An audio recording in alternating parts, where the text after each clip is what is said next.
Hi, and welcome to the 6th lesson in the Prayer to Go series on prayer. In our last time together, we saw that there are different ways that God can bless us that we don't normally expect. And because of this, we can be blind to how God actually is blessing us. God may be working actively in our lives, answering our prayers right now, and we may not even know it. But there may be those out there who are still asking a simple question that hasn't been directly addressed, and that question goes like this. 1 Timothy chapter 6, verse 17 says, God wants us to enjoy the things of this world. Is it okay to ask God to bless me with those things? Things I can enjoy that don't have to do with advancing God's kingdom? That is a great question. Is it okay for you to ask God to bless you with the things that are not directly related to advancing God's kingdom? Is it okay to ask God for a boat, a second home, or a big screen TV hanging up on our wall? Is there anything in the Bible that says God will bless me with those things when I am delighting primarily in Him and not those things? There is no clear yes or no answer to that question. The Old Testament is full of examples where God gave many people lots of riches in the world's eyes. He did this to Abraham, to David, to Solomon, and others. He may do it to you.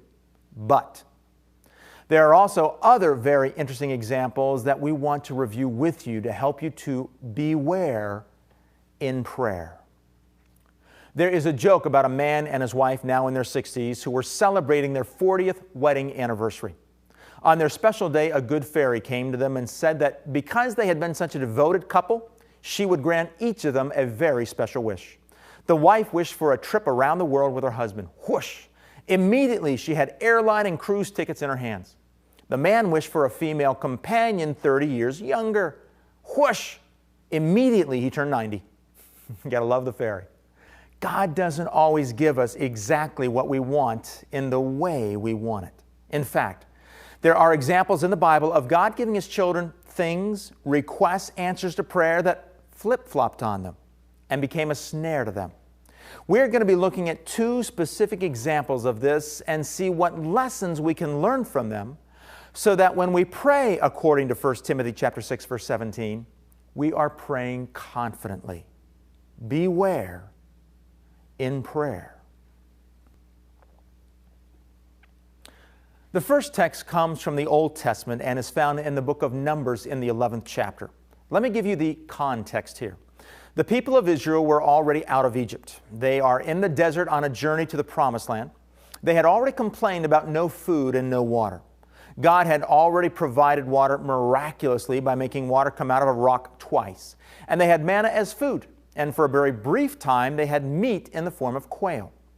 They have been in the desert for over a year now and have basically been eating only manna. They are pretty dissatisfied and are just short of crossing over into the Promised Land, though they don't know when that's going to happen. In spite of all of this, they kept complaining and said, we'd rather go back to Egypt. In Numbers chapter 11, starting at the beginning of verse 4, we read these words. The rabble who were among them had greedy desires. Okay, stop. What is happening here? There were those who were greedy. Manna was not good enough for them. They wanted more. Since we're talking about praying about things in light of 1 Timothy chapter 6, verse 17, you'd think these people were not satisfied with God, so that wouldn't apply to them. But wait a minute. They had seen the 10 plagues. They had seen the Red Sea open up and they walked on dry ground. They had seen the entire Egyptian army get washed up by the Red Sea. These were the ones who were singing on the other side of the Red Sea, I will sing unto the Lord, for He has triumphed gloriously, the horse and rider thrown into the sea. Certainly they were trusting in God. He had done so much for them. Yes, but they were still greedy. They wanted more. The actual Hebrew word used here is lust. They were lusting after things. They saw the miracles of God, yet they were not satisfied. They lusted for more. They were greedy. Look at the rest of verse 4 and then verse 5. The rabble who were among them had greedy desires, and also the sons of Israel wept again and said, who will give us meat to eat? The rest of the Israelites are now joining them, basically saying, God, we're not happy with what you have for us in life right now. Your will for us is not good enough. We want more. They were surviving, But they weren't happy with merely surviving. They wanted to go beyond survival. They wanted the extras life had to offer them. If you are wanting that big screen TV, if you're wanting that luxury car, that second home, the big boat, you need to ask yourself a question. Is it because you are listening to the greed of others around you? Are you not satisfied with what God has given you? Do you simply have to have the extras because your friends have them? Look at the rest of verse 5. We remember the fish which we used to eat free in Egypt, the cucumbers and the melons and the leeks and the onions and the garlic. But now our appetite is gone. There is nothing at all to look at except this manna. Now what's happening? They are remembering all the good things that they had in Egypt, all the food to eat, the cucumbers, the melons, the garlic. But notice one key thing. They had totally forgotten the oppression they had as slaves. They were only focused on the good things, not the bad things that came right along with it. Oh, how easy it is to focus on the joys of that nicer car, the second home, the boat, and not focus on all of the extra maintenance, the extra payments that might come right along with them. So what happens? Does God give them meat? Does He meet their request or simply say, quit complaining? Let's find our answer halfway down through verse 18. Consecrate yourselves for tomorrow, and you shall eat meat. For you have wept in the ears of the Lord, saying, oh, that someone would give us meat to eat, for we were well off in Egypt. Therefore the Lord will give you meat, and you shall eat. You shall eat not 1 day, nor 2 days, nor 5 days, nor 10 days, nor 20 days, but a whole month. Wow! This sounds like one of those above and beyond prayers we talked about in the last lesson. I'm not only going to get one boat, I'm going to get 2 or 3 boats. I'm not only going to get a second house, I may end up with a couple of houses in various parts of the country. This is wonderful. God really does want to bless me like David, Abraham, and Solomon. Well, yes, but let's read on in the text. Therefore, the Lord will give you meat, and you shall eat. You shall eat not only 1 day, not only 2 days, not only 5 days, not only 10 days, nor 20 days, but a whole month, until you gag and are sick of it. What? God is going to give it to them and keep giving it to them until they gag and are sick of it? Yes, that's what the text says. Why? Why would God do that? Because of the very next words. For you have rejected the Lord who is here among you and have whined to Him, saying, why did we ever leave Egypt? How in the world did they reject the Lord by simply asking for meat? Well, we need to look at other texts which reference this incident. Verses 18 and 19 of Psalm 78 tell us that the Israelites willingly put God to the test by demanding this food. Note, they were not asking for it humbly through prayer. They were demanding it. They were testing God. Even though they had seen the miracles of Egypt, the 10 plagues, the parting of the Red Sea, they were making demands of God. By complaining and not being satisfied with what God had given them, by lusting after things beyond their reach, these Israelites were basically rejecting God. 1 Corinthians chapter 10, verse 6 tells us that what they craved for was an evil thing. Craving for, lusting after things because we are not satisfied with what God has given to us can be considered evil in the eyes of the Lord. It can be seen as a form of rejecting God. What resulted back in Numbers chapter 11 after He gave them the meat that they craved? While the meat was still between their teeth, before it was chewed, the anger of the Lord was kindled against the people, and the Lord struck the people with a very severe plague. So the name of the place was called Kibroth Hattaavah, because there they buried the people who had been greedy. Because of their greed, many died. Their desire for things turned into a rejection of God. Now remember, these were God's children who had seen the awesome miracles of God. Can we ask God for things and end up rejecting Him? And can God give us those things today so that we too get sick of it? Absolutely. It means God may give you the second house, but it turns into a money pit and you spend so much money on fixing it up or repairing it, you get sick of it. It could mean that you get the boat, it has so many problems you wish you'd never bought it. It means that you could get that nice car, but it's a lemon and the repair bills are out of this world. Now, I doubt they saw themselves as rejecting God when they simply asked for meat. And we too may ask God for things and never think we are rejecting God, when in reality, that's exactly what we may be doing. If our desire for things becomes lust and greed, we can be rejecting God. Let's look at the second passage. It's the story of the prodigal son. I'm assuming you know what happened with the prodigal son. He came to the father and said, "Give me my inheritance early." And the father gave it to him. He then went on to enjoy the things of the world and ended up losing his inheritance over time. He then finally comes back to his father and repents. Now, I read this passage for years and never caught the significance of what happened in the beginning until I read it in a book from Tom Tenney. It was the father who gave the son the inheritance that enabled him to leave the father's presence. Let me repeat that. It was the father who gave the son the inheritance that enabled him to leave the father's presence. The father knew in giving it his son would leave, yet he gave it to him anyhow. There is a key lesson we must learn in prayer from the prodigal son, and that is this. You need to be very careful what you pray for, because you may be asking for something that actually takes you away from God's presence.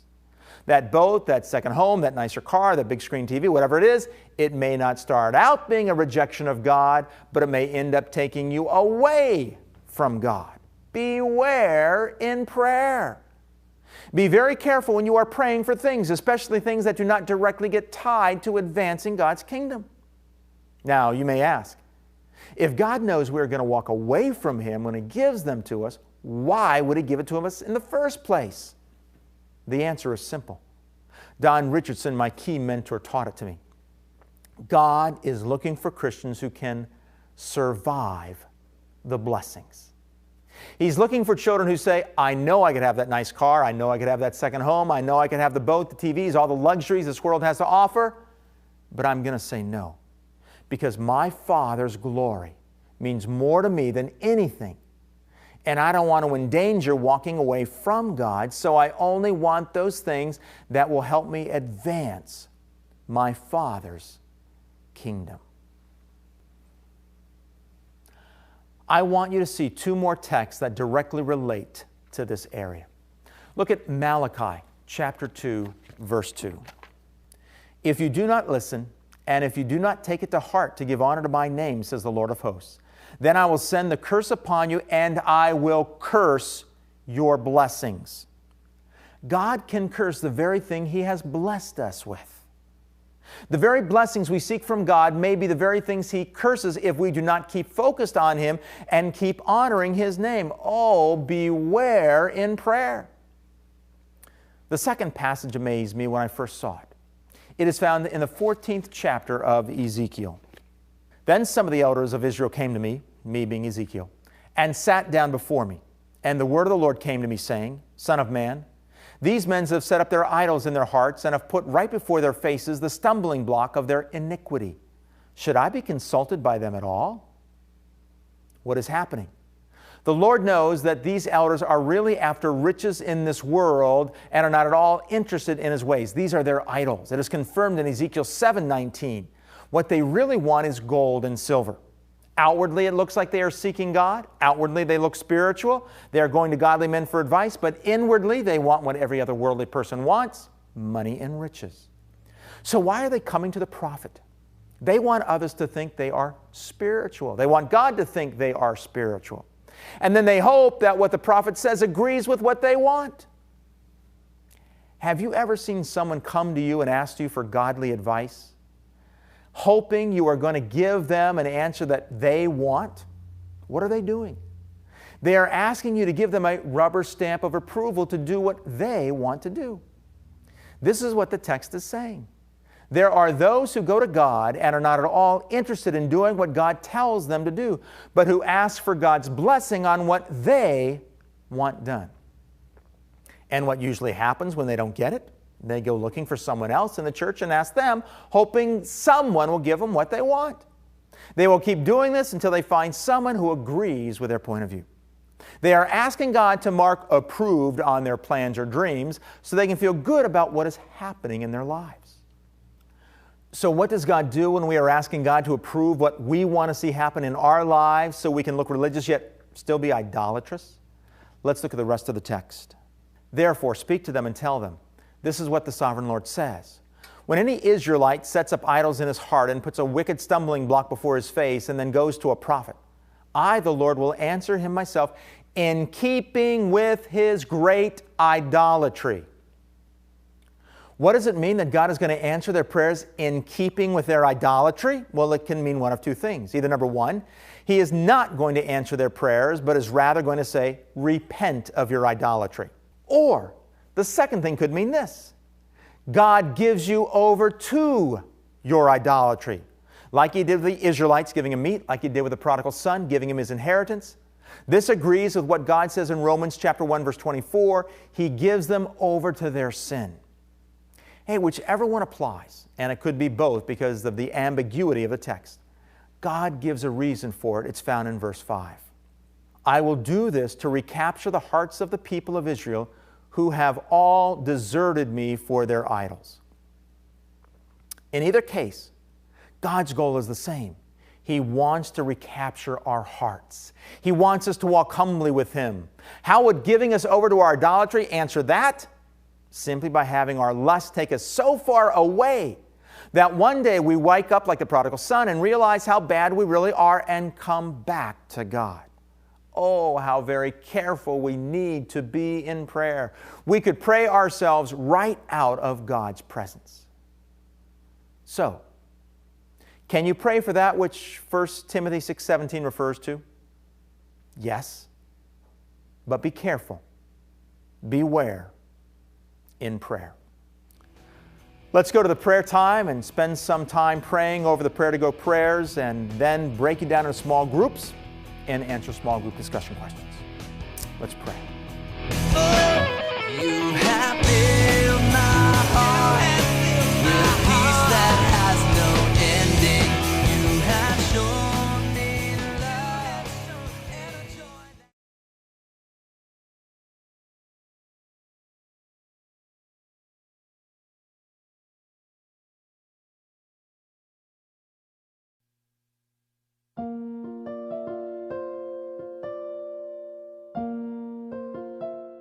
Delighting in God.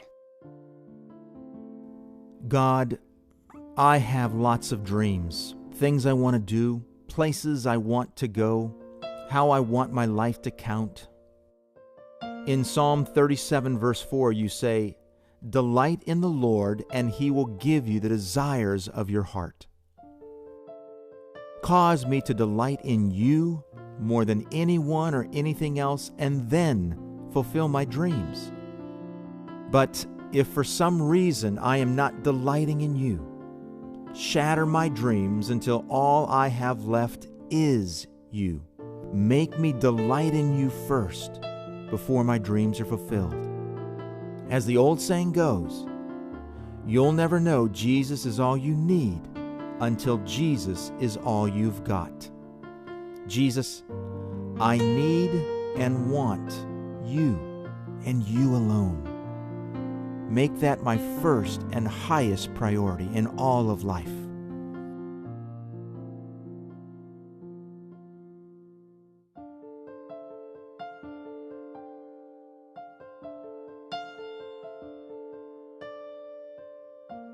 Dissatisfaction.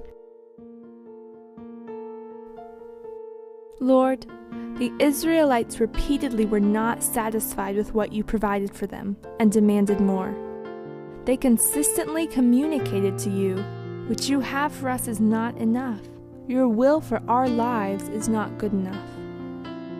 Father, I confess that there are times when I have been grumbling and complaining and demanding that you satisfy my needs or wants. There are times when I am not satisfied with what you have given to me. Please forgive me and teach me to be satisfied with what I have and to enjoy the things of this world in a way that honors you.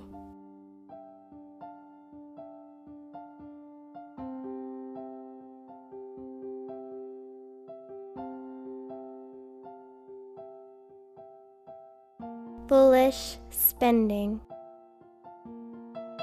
Lord, the prodigal son demanded money from his father and then ran away and spent it and lived foolishly, thinking that that would have brought him great joy.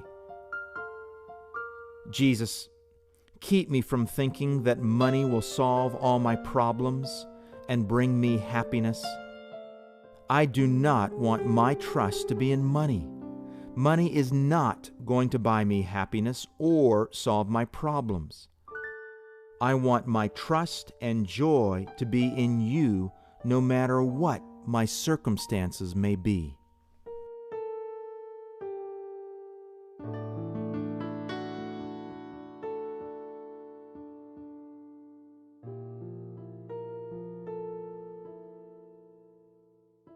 Idols. Father, sometimes I come to you asking you to grant me my request without really wanting your input. I just want you to give me my wish. Oh, how wrong of me. In Ezekiel, we are warned that this is coming to God with an idol in our hearts. If I insist on having my way, you may give it to me, even when it is not what you want for me. But you'll use it to cause me to repent. Father, keep me from this. Don't ever let me come to you more interested in the thing I am asking for than in your will. I submit to your will, not mine, in all things, even in my prayer requests.